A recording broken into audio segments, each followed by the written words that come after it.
You're listening to the Cricket Podcast. Hello, everybody, and welcome to the IPL show, where it's the Cricket Podcast, and it's the Weekend Round-Up, where Max Rowe Brown is with me. I thought you were going to put your CSK shirt on, Max, but you've just gone yellow. I couldn't find it, so I've just had to go with a yellow T-shirt instead. Fortunately, I have that backup. Well, it's a shame that you didn't get changed live on the podcast, if I'm perfectly honest, Max. You would have got It's a not one or that two kind more... of show, Ross. That's extra money. You might have got one or two OnlyFans subscribers that I know you have got a nice little account for. Saint Val immediately going into that space in the live chat, so well done. I'm Ross Legg, and we're without Jack today, so he's just pulled out last minute. So that's how much the podcast means to him, unfortunately. So some messages before we get started. We are sponsored by Manscaped. If you go over to manscaped.com and use the code CricketPod, I think it's CricketPod. There's so many of them. Yeah, CricketPod for 20% off and free shipping. And we're also sponsored by Serious Cricket. So if you're in the UK and you need new cricket gear for the summer ahead of you, go to their website via our link in our show notes, and you will get yourself a nice treat.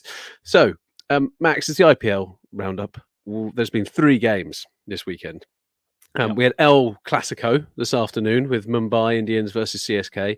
We had the mighty KKR beat Lucknow, and yesterday we had Rajasthan Royals, my beautiful pink boys, beat Punjab Kings in what was a low-scoring thriller, which we will come on to. But I mean, we can only start in one place, Max, and that is with the beautiful long locks of Mahendra Singh Dhoni, because the Magic Man continues, and the narrative that surrounds MS. I don't know. When you're from England, it's quite difficult, I think, sometimes to buy into kind of the deity kind of complex. Yeah. We don't really support teams like that. We are taught to almost like vilify people who are going to kind of these larger than life and larger than entity kind of people.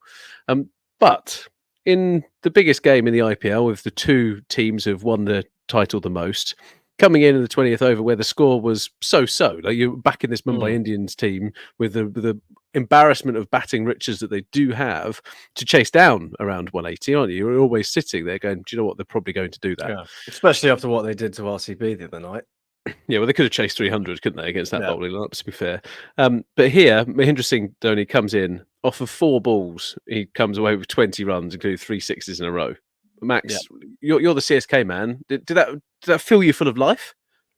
It was incredible. I mean, he even managed to top it all off with a fairly quickly run 2 off the last ball, and it was amazing. The whole spectacle. You know, again, like Jadeja didn't come out, Samir Rizvi didn't come out. It was what happened the other night when Chennai were coasting to victory and they sent out Dhoni to hit the winning runs, and it was all a bit of a joke, I suppose, a bit of a mockery.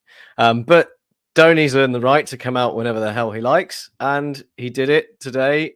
And boy, did he do it! I mean, it was an inauspicious final over, shall we say, from Hardik Pandya. I mean, if MS Dhoni had come out and decided when he come out, it also seems to me that MS Dhoni had decided where Hardik Pandya was going to bowl to him as well. Like a couple of juicy half volleys, one nice wide outside off stump for him to have a swing at in his arc to start off, then a slightly straighter half volley for him to flick, and then a leg stump full toss to top it all off. I mean, if you wanted to come out and hit 3 sixes in a row, they're probably the 3 balls you'd ask for, and probably in that order. So, you know, I guess you could also say he did his job, but to do that, like, you know, off of you know, from a cold start and just walking out and hitting there, it's supreme. And MS Dhoni, I guess he's still got it. Many more years of Mahendra Singh Dhoni, I suppose. Unretire, unretire. They scream. I don't know how long he's got left with the gloves. I mean, he just seems to give more up and more on a like few. Johnny Bairstow every week, I think, behind the stumps. He literally just kind of goes, I can't get to that one. Fine leg can get that. But Max, it was a spectacular finish, and it did set CSK up for a game that they could defend. And I think we should go probably back to the start of shenanigans, where let's be right, there was a bit of mix up at the top. Rahane preferred to Gaikwad. at the top. Rahane failed pretty much immediately. And then Ravindra and Gaikwad put together a nice little partnership, I suppose, kind of going through the motions. And then the Doob, if you will. but a platform, that's very nicely put. But then the Doob. The Doob is having another great season. The last couple of years in the CSK shirt, the guy is a curly-haired monster. It is brilliant to watch. He doesn't. It's so weird because he doesn't look like a cricketer. He kind of looks like a baseball player crossed with a basketball player. Is how I kind of look at him. He's quite crossed with a grunge musician, or or maybe an indie lead singer. Yeah, well, he's not going to like doob step, is he? He's going to like indie music or rock music, isn't he? So you can take that one, Max. That's one's right for you. That's quite good, actually. I like that. But I thought the Gaikwad and Doob's innings was absolutely fantastic, and you saw they complemented each other quite well, and it really put the heebie-jeebies up Hardik Pandya. And you saw that with the kind of the bowling changes that were kind of in play. Shreyas Gopal got a wicket with just Ishan Kishan's earpiece that was kind of on. He was the only person pretty much to go up and appeal. And it was literally the faintest of edges. And kind of bought him the wicket. And Shreyas Gopal was so surprised as well in his kind of reaction.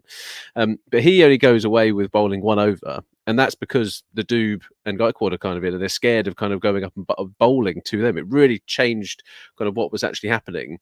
And the pace bowling that they had to then bowl was quite interesting.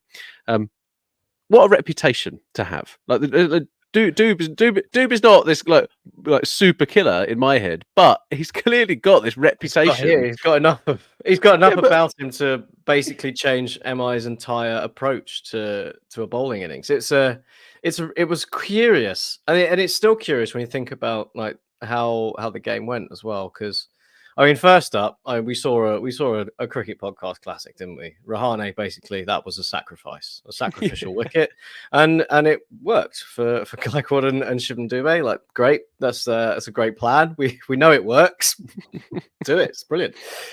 But yeah, the whole Dube thing. I mean, it's crazy that this is a thing, that he's got now such a reputation for hitting spin that an entire team that have got the likes of, the players they do, have decided that they're not going to bowl any spin at him. And it's a bit odd because they kind of forgot that at the other end they had Ruturaj Gaikwad, who, I don't know if you've heard of him. He's quite good at cricket. Has scored lots of runs in the IPL before, is the captain of CSK.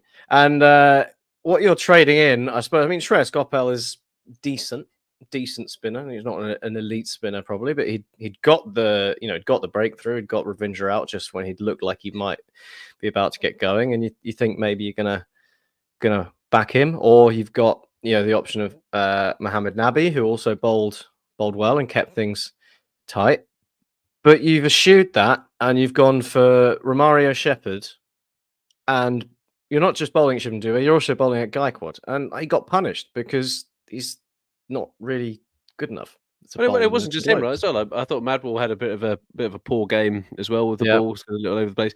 Mumbai were terrible in the field, like terrible. There was a lot of kind of fumbles and misfields, etc. Yeah, and it just kind of let the pressure off. Which I thought, and let's be fair, Shreyas Gopal is not an elite leg spinner, right? In that space, so there is a risk to it. Mohammad Nabi is not an elite off spinner either, but there is a little bit around like just mixing things up a little bit. And I thought today you saw Hardik Pandya seeming to have a bit of a Jekyll and Hyde kind of season at the moment, and today, he was very much, not at the races, unfortunately. I mean, the other side of it is that it kind of worked in the sense that they were going into the final over having scored 180 odd, which, like you said, MI would definitely back themselves to chase, especially chasing at the 1K. But the tactics they went with meant that it was Hardik Pandya bowling the last over, so you can't say like it worked. It was just unlucky that they went for 20 runs at the end, because the whole approach they went for meant that Hardik Pandya had to bowl the last over, and he didn't do a very good job. And I think that was a bit for me of the way in which he used Jasprit Bumrah in this game as well. Jasper Bumrah comes away wicketless in this game, which is much to the chagrin of myself, as he's my number one pick in the Draft Fantasy League that we're doing, our dear Patreon members, which you can sign up for if you go to patreon.com/cricketpod. But bingo cards are ready. Exactly. But as you said, Max, it was just the lack of tactical flexibility that we saw that I think actually let them down here. And unfortunately, it's come back to haunt them with what was a fantastic, if not somewhat surprising, 20th kind of over from Hardik, kind of feeding Mahendra Singh Dhoni.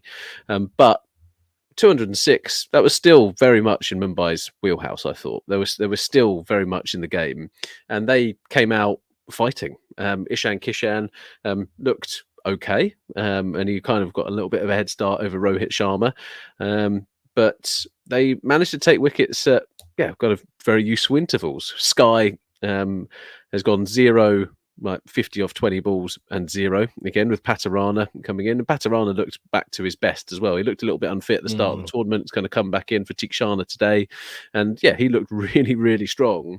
But again, Rohit was there. Rohit's maybe not reinvented himself. I think that would be a bit too much. I don't think he's not been a terrible T20 player, but he's not been this intent focused, would be my view. Like he's tried to shift things up a little bit, and he obviously held things together. And it was just a little bit disappointing today for Mumbai that they couldn't get going. And it's not often you lose in a chase when your opener scored 105 or 63, is it? Like it's slightly behind the pace he needed for to win the game in terms of the number of balls he faced, but also like you've got Sky, Ishan Kishan, Tim David, Hardik Pandya, and Tilak Varma below you. You think that for a less sustainable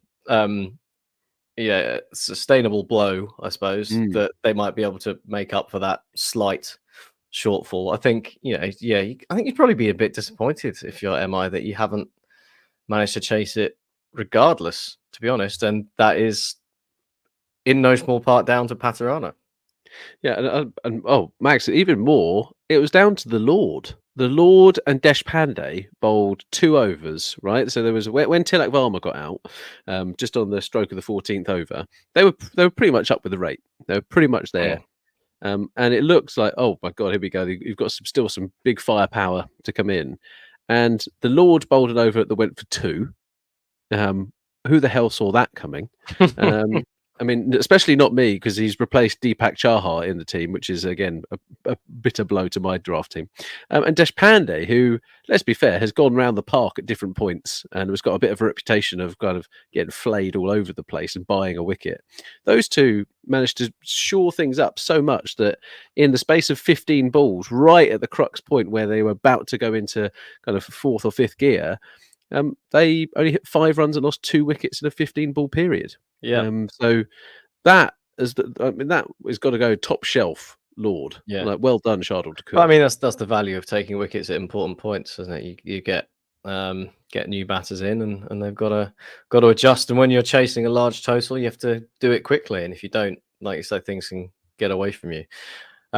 We do have to talk about Mustafizur's catch, because that was incredible. Like he'd basically fallen over and somehow managed to scoop the ball back up in the air, take a step over, and then get back within the boundary. That was a fantastic bit of fielding. Put Mumbai's attempts to shame, I think. And we almost Tim Davided. It was on, wasn't it? He looked like he meant business, and unfortunately, it was always disappointing. I think that it didn't happen, because it could have been fireworks. Well, one of the commentators, when he hit the ball that he got caught out on, went bang, and it was a bit just like, it was so embarrassing. It was straight up in the air, mate. Yeah, like 10 yards, 15 yards in from the boundary, and you're just like, I'm not sure he's seen this. The commentary today was awful. absolutely awful. There was a bit where Kevin Peterson was sitting there going, it's really surprising that this ground is at sea level, but it feels like it's at altitude. The ball just flies through the air, and it's really weird to explain. It's like, KP, have you thought of just shutting your mouth? Actually not saying this kind of incessant drivel that's coming out of your mouth. Explanation is not required. But I thought it was a pretty ruthless performance from CSK in the end. I thought actually with the ball they did really well. I still think they're not entirely sure what their best 11 is, but they come away here with quite an important victory. It makes things a little bit more tricky for Mumbai Indians, doesn't it? It does, yeah. After their bad start, and home games as well. I think it's a bit of a statement win, I think, for CSK, because Mumbai were just getting on the charge, weren't they? And again, it was away from the Chipawk where Chennai do most of their damage, and I think the teams that CSK are putting out, it kind of shows that I think they are thinking a bit more horses for courses than perhaps they even have done in the last couple of years. You'd sort of pretty much expect them just to play Theekshana wherever they go, and now they're like, well, actually, now they've brought in Mustafiza. Places like the 1K, maybe we'll stick with a more seam-oriented option. Now they've got those options available, and they don't have to say, well, if we can play through 4 seamers, but 2 of them are going to be Deshpande and Mukesh Chowdhury, and maybe Shivam Dubey will have to have a go. So that their recruitment made sense, I think, from in terms of what we've seen. Maybe Daryl Mitchell aside, but yeah, so really impressive from CSK. They're looking strong again, and Mumbai got work to do, but I think I'd back them to be okay, because they've just got so much elite talent in that lineup. Yeah, it's just a bit of an off day, right? And you see Surya Kumar Yadav going out for 0. It's always going to have a major impact on it, right? Hardik Pandya had a pretty poor game, and I think they just go back, chalk it up as a loss. Go back to things, right? I think on that front. So, yeah, there we have it. So more of a team where I'm not sure they know what their best side is. Mumbai. I think they're a little bit closer to it. I think they've at least got those options. But today, I just thought that their approach when the Doob was in, he rattled them. That's what happened. The Doob rattled Mumbai, and you know how important that is when it comes to cricket. If you're in their heads, it's going to be a deadly combination. Max, let's have a quick break, and then we will come back with the mighty KKR beating Lucknow. You're listening to the Cricket Podcast.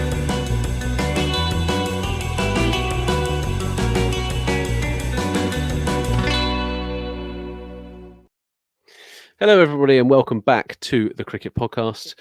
We are now going to talk about how brilliant Phil Salt is for about 10 minutes, because the guy is brilliant. He is now, I think Ash Rana on Twitter highlighted that he's the second leading run scorer for an overseas batter in the IPL this season, with a strike rate of about 160. You're taking that every single day of the week, really. But when it comes to KKR, they had a bit of I'd say an interesting game. Lucknow had picked up a couple of wins recently. They'd found a little bit more of an approach that was working. They changed their kit for the day as well to align with. And it looked good with the team. Yeah, it was really kind of like good. It was kind of like what's the word? Maroon.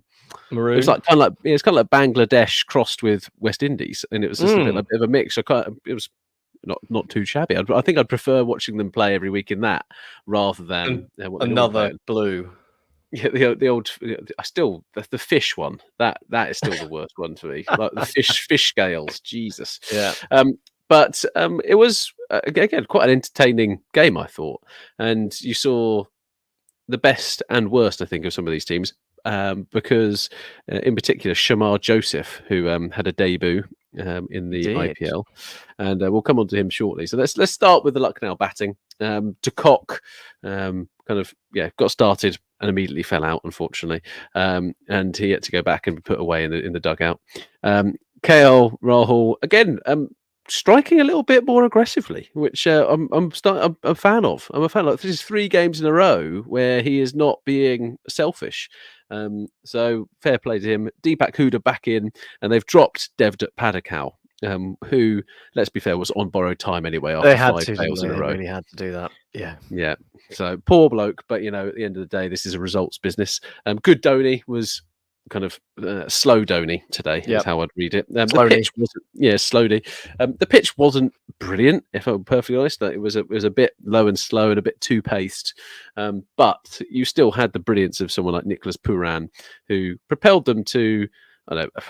It was just I don't know if you can say propelled when they've ended up at 160. But it was one of those. It was a bit weird. Like in the middle, they just couldn't really get away. They were always being pegged back. Sunil Narine, Graham Swan was like obsessed on the commentary with his binary bowling figures, and he was just like, "If anyone can read binary, please let me know and let us know what it says." And it's just like, mate, he thought it was a quite funny joke, and then did too much. Apart from the fact, of course, on the scorecard it's a dot and not a zero, so I don't think a computer would actually be able to deal with it. But never mind.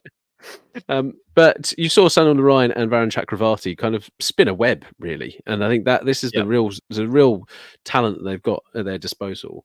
And it was again one of those games for KKR where they had a plan. When they lost the other game the other night, it all fell apart a little bit, but they had gone back to something that had made them lose. And we said on the podcast that actually, if they just watch all the other games that they've won and go back to their winning formula, they're probably going to be okay. And you saw that today in a pretty good fashion, really. Mitchell Stark bowled well, I thought, and even some of the kind of supporting cast in kind of Hashit Rana, Aurora, it was all kind of roses, really, and they were always going to chase down 161. It just kind of came down to how quickly were they going to do it, because let's be fair, the bowling lineup for Lucknow, and we've said it since our previews, it's middling. There is a ceiling for it. There are definitely some talented people, and they're going to have some days out every now and again. But unfortunately, it is middling. Without Mayank Yadav, it's it loses its shine, shall we say? I think they started the IPL with a very unexciting bowling attack, didn't they? Apart from Bishnoi, it was all just very And then Mayank Yadav turned up, and suddenly LSG were the only team anyone wanted to watch, because we all wanted to see rockets flying at people. And then he got injured, and now it's meh again. And that's exactly what LSG were today. They were meh. Oraham was quite good, but it dragged them to 160. That was never going to be close to enough. And KKR, on the other hand, were excellent. But Lucknow were their own worst enemy, I thought. So Shamar Joseph can walk away like feeling pretty aggrieved on the whole. He was clearly quite raw, and clearly got to that part of oh my god, I'm playing in the IPL. This is absolutely amazing. He could have got a wicket off his final ball, I think it was, of his first over. But unfortunately, it was dropped, but was also a no ball. Yeah, exactly. And then ended up bowling kind of 5 wides here and there, and kind of went for like 20 off the first over.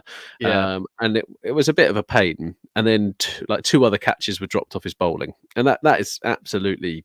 Was the drop for 6 off him as well? That was the drop for 6 was off him, and that was, if I'm perfectly honest, it was really, really poor, really bad. Poor.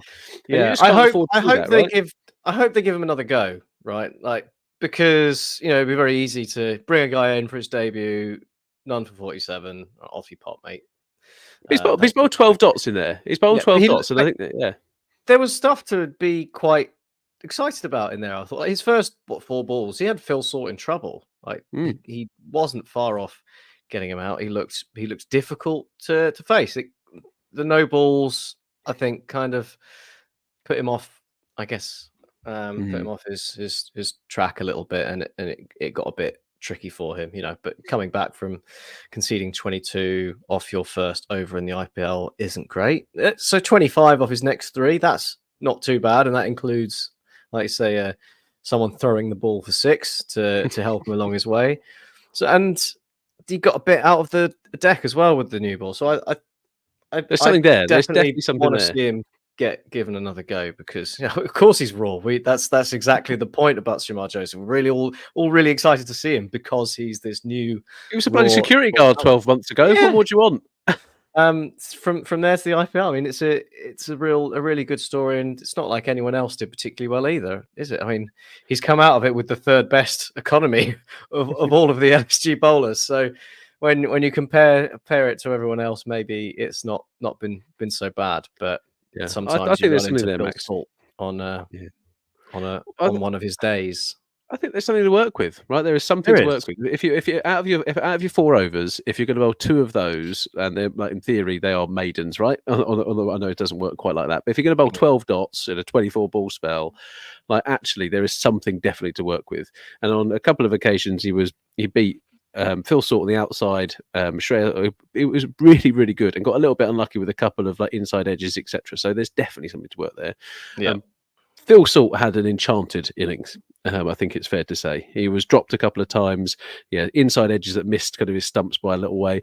But this is Phil Salt, and I think that sometimes there is a little bit of, oh, he's just like, if someone has an innings like that, people are quite easy to dismiss it. The guy walks away with 89 or 47 balls. Like that's just not all luck, is it? Like out of that, there's a real talented player in there. Let alone wicketkeeper. He made an unbelievable grab early on in the innings, in the Lucknow innings. But on this occasion, he was just so, what's the word? Just looked like he belonged there. And you look at kind of where he's come from, like from Delhi Capitals, obviously releasing him, and now they're playing Shy Hope. He is opening up the batting, and with him and Narayan, one either fires, the other one fires. It's a really kind of damaging blow for them. So, on this occasion, he was just he was leading from the front, and 162 was never going to be enough for this. No, it was like a blueprint for how I thought KKR might need to win games before 2 weeks before the tournament started. Tie things up in the middle with Chakravarti and Narayan, keep the side down, the opposition down to a fairly modest total, and knock it off with Shreyas Iyer scoring out a run of ball, that kind of thing. But that was before they were given the basically the present on a golden platter of Jason Roy pulling out that gave them the opportunity to just pick someone that fixed half of their problems, which was that they either had to play Gurbaz or KS. I mean, I don't know. I don't know what they would have done, but it solved their problems, and it's made them so much a better side. And it was utterly clinical today. I mean, they've done it with 4 overs to spare, and that's with someone scoring a run of ball 38. So, I mean, watch out, everyone else. KKR, they're riding into town. Well, I asked Lucy earlier, my partner, kind of could she name all of the IPL teams? And I was going to say, could she name the KKR squad? No, Ankush Raghuvanshi, he's in there. Yeah, he's definitely in there. But so I said, Kolkata, and she was like, Kolkata typewriters, no, Night Riders. but that I do, in some way, I prefer Kolkata typewriters. Yeah. The typewriters. So we've got Ahmedabad Bad Boys, the Kolkata typewriters. Just got 8 more to go. We'll see. Yeah. So it was what we come up with. Quite a nice little thing there. But overall, this was it was an okay team that on their day they can do really, really good things. This Lucknow team, they've got individuals who have got the ability to do it. They just don't have that ability to do it week in, week out. And they came up against a team today that, I don't know, are big favourites, Max. I think in this space to make it through to the playoffs, they are pretty well. I want to kind of say nailed on, right? Got to be like 75% plus, haven't they? Chance at this stage.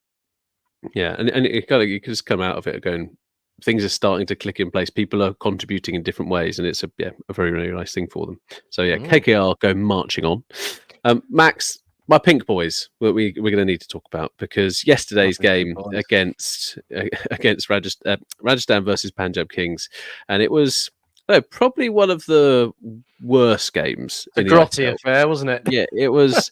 It was like one of those like awful League Two games where it was just you know what? How the hell is this game 2-2? They're just awful teams. There's been an own goal, and it's just been like, this isn't really what you want to be watching. But you see. That again, it just wasn't fluid at all. Punjab Kings were stop-start with the bat continuously. Jitish Sharma and Ashutosh Sharma only kind of providing a little bit of impetus after Shikhar Dhawan was kind of ruled out, and they couldn't quite find their rhythm. Liam Livingstone kind of run out as well, and you just felt that it was never going to be enough, even with Josh Butler being out, the brilliant Ashwin being out as well. It just wasn't enough. And Maharaj playing in his second IPL game, I think it is, for Rajasthan Royals, was perfectly adequate replacement, really. But you saw here just even where Rajasthan Royals take the piss by opening up with Tanish Kotian. He's not batted above. He's not batted above 8 in his cricketing career. So and they've opened up. He's not like a son of the Rhine. He's ended up with a reasonable strike rate for a one-day international. Obviously passable in the Vijay Harazi Trophy. Why did they even do this? When they literally to me, they're just absolutely taking the piss. They were just like, do you know what, guys? We're just going to try this out. We've got so much time, we can go and do it. And then they had to be bailed out at the end. Like Shimron Hetmeyer kind of showed everyone why he's kind of Shimron Hetmeyer. But it was a little bit of a weird performance, if I'm perfectly honest. And it really, really odd game. Punjab, they're frustrating, aren't they? Because I think they listened to us. They moved Shashank Singh and Jitesh up the order, so they came in at 5 and 6.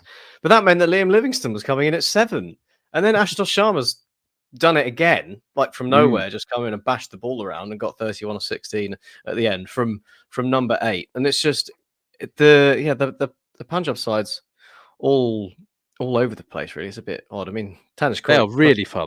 Yeah, you have no idea. Done about as good a job as Johnny Bairstow, so that's like for like. So maybe we shouldn't be too harsh on him.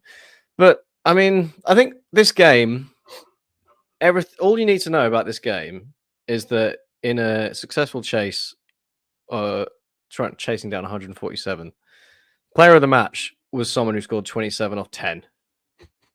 That was the deciding factor in this match. Someone has scored 27 off 10 to win a game where a team is chasing 147 in 20 overs.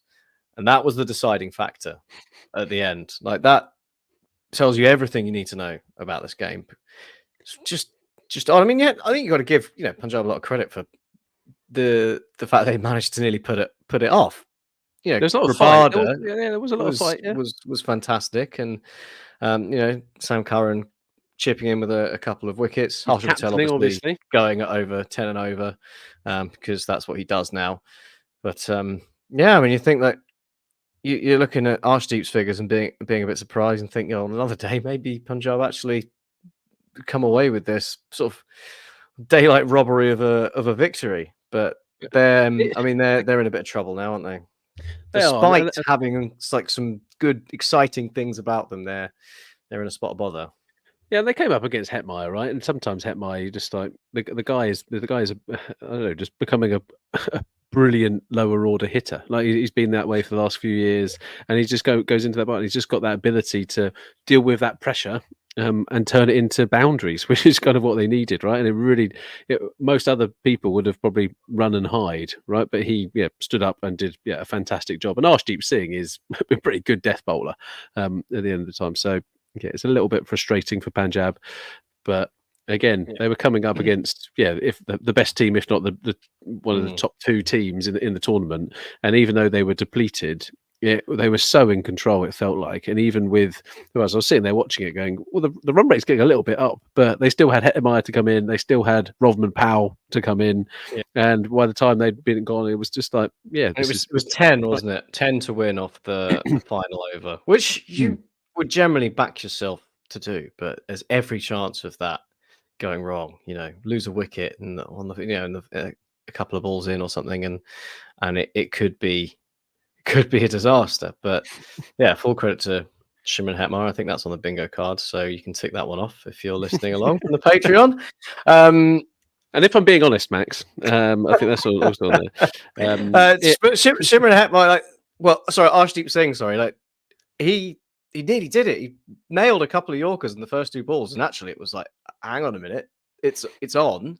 But just goes to show how difficult it is, when you're bowling against, like you say, someone with the skill of Shimron Hetmyer. You miss your length by an inch, and that's all he needs to get under it and back over your head. So it's a classic case. If you give Hetmyer an inch, he takes a mile. That's kind of what he does. So yeah. But it's a really good win for Rajasthan Royals. It's one of those ones you kind of like have to win it, right? They're now 5-1. They're starting their big tour, right? I think out of the I think it's 7 games on the bounce that they're playing away, and they're obviously playing in Punjab here. So it was a good win. The only kind of saving grace for Punjab Kings is that some of the other teams around them also are struggling. And so you got Delhi sitting there on 4 points with Mumbai, Gujarat Titans and LSG both on 6 points from their 6 games. So it's not kind of terminal at this point yet, but they've got to hope that almost two good results for Punjab today. 2 very good results for them. Yeah, it was kind of like one of those things of the game that Sunrisers have against KKR. I think they don't play against each other now, do they? I think there's only one because it's a weird grouping that they do. Yeah, with they the things seeded against each other or something, don't they? Yeah, it's all a bit strange. But I think ultimately in this, it is not over for any of these teams other than RCB. Well, Punjab's next 2 games actually are against Mumbai and Gujarat Titans. So 6 pointers, 4 pointers in the cricket world, I suppose. But yeah, big games nonetheless. Well, let's have a very, very quick break, and we will come back with our previews of the next couple of games. And Max, I'm looking forward to your predictions on here because you are Mystic Max. You're listening to the Cricket Podcast.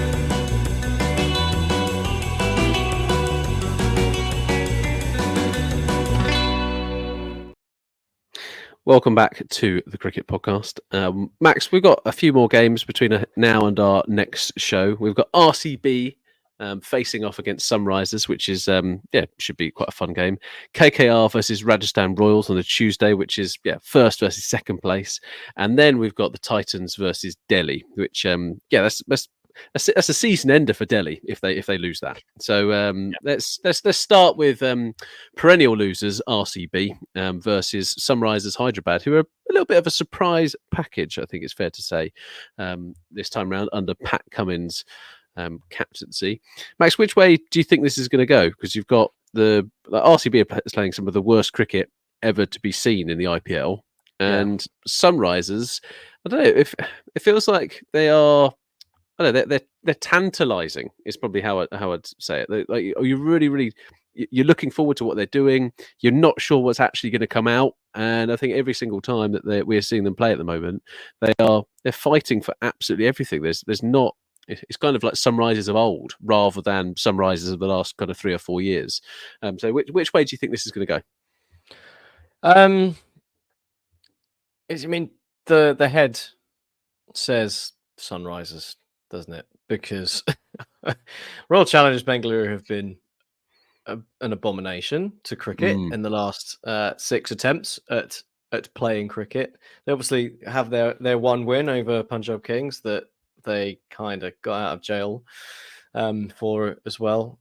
They're at home, and it just seems like, with their fairly suspect bowling attack coming up against potentially, Heinrich Klaasen on his day, or if Abhishek continues the good form that he's been in, it just feels as though it's got a Sunrisers written all over it, which is why I'm doubting myself so heavily and thinking that RCB are going to do something weird, but I can't see it. Max, they won and 5. Like, they've got to win one soon. Surely they can't just keep. They can't. They've lost 4 in a row. They can't keep losing, but they can keep losing because there's a reason they keep losing, and it's because they're bad.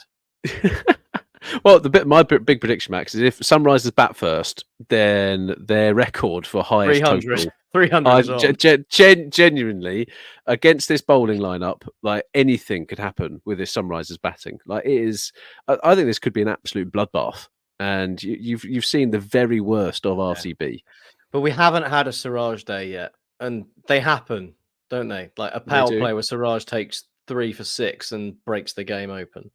So there's always Glenn Maxwell might hit a run. Who knows? Yeah, like there's always a chance in T20 cricket that someone has a day that shifts the balance, which is why predicting these things is so difficult. But Sunrisers, for me, they've got all of the firepower to win at the Chinnaswamy against a fairly bad bowling attack and do it comfortably. So yeah, SRH. SRH and Max Will Jazz. So Navneet. So if you're listening to our show or you're watching live on YouTube, can you please press like? Please press subscribe.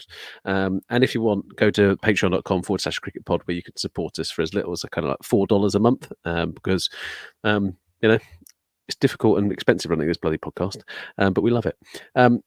But Will Jacks obviously didn't have the best of times last out. He was stuck at 3. Typically, he's an opening batsman.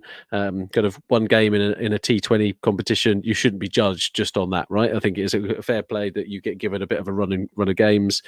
Cameron Green had kind of 4 of them in a row. 5 of them in a row has failed. Here, they've got a potential gun. They've got a potential weapon that could open up and really kind of mix things up. Faf and Kohli take first and second spot.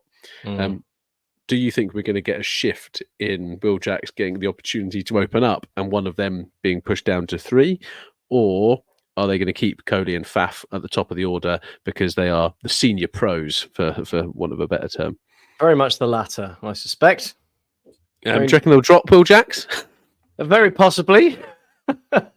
Well, that's what Navneet kind of has said as much, right? It'd be very typical RCB. Yeah, it would. It really would. You've got to. The guy's so talented. You've got to give him a run. Like he's never played, in the IPL, right? Like give him a chance. Give him a few opportunities to do something. Because even the best cricketer in the world, like Suryakumar Yadav, got a 2-ball duck today. That doesn't mean that he's instantly bad at cricket. So. You've signed Will Jacks for a reason. He's promising things. You're basically out of the competition anyway, right? They've got another 8 games. They probably need to win 8 of them, maybe 7, probably 8. That's So it's not going to happen, is it? They're largely out of it, so there's no reason not to. At this point, say, well, let's give them a run. They just need to. They're playing for not finishing 10th now. That's that part here, right? And if it ends up being Kohli's last year at RCB, which I don't think it will be, but you could if it did, it'll be quite last year. Yeah, it will. Yeah, quite possibly. But so quite a sorry state of affairs if they do finish 10th, but they're just an abomination. So yeah, Sunrisers win for me as well, Max, on that occasion. Tuesday's game is huge, right? It's absolutely huge. They're the best 2 teams in the tournament. They are kind of 2 teams who've got a bit of an identity around them. And I think that now we're kind of 6 games into the tournament. I think it's fair to say that KKR have turned a corner. They've obviously got Gautam Gambhir at the helm, and he's driving nicely at the moment. And they've got a lot of intent. They've got different approaches as well. And you've seen kind of some of the changes in their lineup. Not quite horses for courses, but certainly kind of trying to play to their strengths whilst negating some of the weaknesses of the opposition, or accentuating some of the weaknesses of the opposition, taking advantage. And then Rajasthan Royals, who are probably I'm going to say it, and it's probably because I support them, but I try to be neutral. But they are one of the better run franchises. They are really quite clear with what they've got. They've got really clear role definition. They do things slightly differently to some of the other teams as well. And I'm hoping that kind of Josh Buttler will be back in their lineup, and so will they, because they can't have Kottian kind of stinking out the place. They'll definitely lose on that front. And hopefully Ashwin's around in that space as well. But Max, which way do you see this one going? Because it's pretty tough to call. It's very tough to call, and like you say, it depends quite heavily, I think, on whether Josh Buttler's back on the side. That's it's a huge downgrade. Whoever comes in, be it an opening batter or someone who isn't an opening batter, marauding as one. So, but I fancy the Royals for this one. I don't know. It's a gut pick, this one, but I feel maybe a Trent Bolt opening spell to dispose of Salt and Nari and or Narine. and Narine early, because some of what's made KKR so forceful has been Narine's form with the bat, which it can't carry on, can it? Like, he just stands there and swings and it goes. Failed today. Failed He today. did, So that might be it's just given them so much extra depth in their lineup that they, I didn't necessarily think they had. And when it doesn't fire, maybe there's a bit more of an opportunity to get at KKR. So I like the Royals for this one, mainly just because I think there's something about it makes me think they're going to win. But yeah, it's going to be a good game. Hopefully cricket wins. That's what we want. The only thing I can think of is that home advantage is always quite prevalent sometimes, and this will be at Eden Gardens, and it has the potential to be an absolute showdown. Classically, it's on a Tuesday. Don't know why this would be on a Tuesday, but it is, and so there we are. So I want to say the Pink Boys are going to win, but you've said that Rajasthan are going to win, so I'll say that Kolkata will get the better of my beautiful Pink Boys on this next occasion. But either which way, I don't particularly care, which is a weird thing to say, but both of these teams are making the playoffs. I've got no doubt about it whatsoever. They are both excellent to watch, and they both know how to win. So not too worried when it comes to that. And then finally, Max, before our show on Wednesday evening, which you can make sure you are going to be tuned in for by subscribing, so hit that subscribe button. Gujarat Titans are our meta bad boys. Face off against Delhi Capitals. Which way do you think this is going to go? Because Delhi looked a bit of a better unit last time out. Yeah, they've given me hope. I might go Delhi for this one. I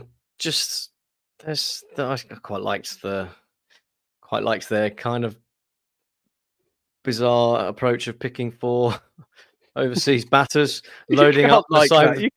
Loading up the side with 4 overseas batters and just throwing whatever bowling they've got at it. Like it was quite funny. I can't see it. Like you said, with the home advantage as well. It's like Ahmedabad, Gujarat pretty good there. Shubman Gill likes it there. I think they picked a proper 11 last time they played against Rajasthan Royals. When they went away from the joke selections and actually went back to, oh no, we are former champions and former runners up. Like third season, we probably don't need to take as much of the piss. So I'm gonna go Titans. I'm gonna go with the safe bet, I think, on this one. But Delhi are at least a bit more enjoyable to watch than some of the other crap teams. Yeah, I think that's probably fair. They're a bit more of a lottery, aren't they? And when they've got Tristan Stubbs, he's done really well so far. It's been a real breakout tournament for him. And Rishabh Pant kind of getting back to full fitness and showing that he kind of wants to be and deserves to be in that India World Cup team come in the States later on this year. The bit I'm worried about for Delhi, though, is all their other players. Everyone else. And I also think that Gujarat's bowling lineup is quite interesting, right? It's a really difficult thing to actually face. And I just think that, do they really have the players who can take down the spin bowling that Gujarat possess? And I'm not quite sure that Delhi are going to be up to that. So, yeah, I think Gujarat will likely pip them. But it is an absolutely key game for Delhi. If Delhi want to turn around their season, and I've not got much hope, but they've got more of a hope than RCB do, they have to win this game. So it would be interesting to see. I would probably be looking to drop Shai Hope and bring in, say, Jai Richardson or Anrik Nortje and kind of go, right, we need to have one of our overseas pacers, right? They might even bring in Lizard Williams. I don't think that'd be the right thing to do when you've got Jai and you've got Anrik ahead of them. But that's where they're at the moment. So I quite liked what they did. And Fraser McGurk, or Fraser McGood, as we dubbed him on the last show, was exciting. So let's see. Yeah, it'd be a really interesting battle to see him up against Rashid Khan and Noor Ahmed. That'll be perhaps a baptism of fire, because smacking some farmers around in a back garden in Australia is all well and good, but the heat of the IPL and the best all-rounder in T20 cricket in the world is a slightly different task. So see whether he passes that particular examination. Indeed. Well, thank you ever so much, everybody, for tuning in on a wonderful Sunday evening to the Cricket Podcast IPL Weekend Round-Up. Max, it's been an absolute pleasure. I hope you find your CSK top for next time. And we will be back with you on Wednesday. So if you want to watch us live, it will be live on YouTube at around 7 p.m. And if not, catch us on the podcast. And remember to hit like, hit subscribe. And if you can, leave us a review, because I want to read some more out. The funnier, the better. Cheerio. Goodbye.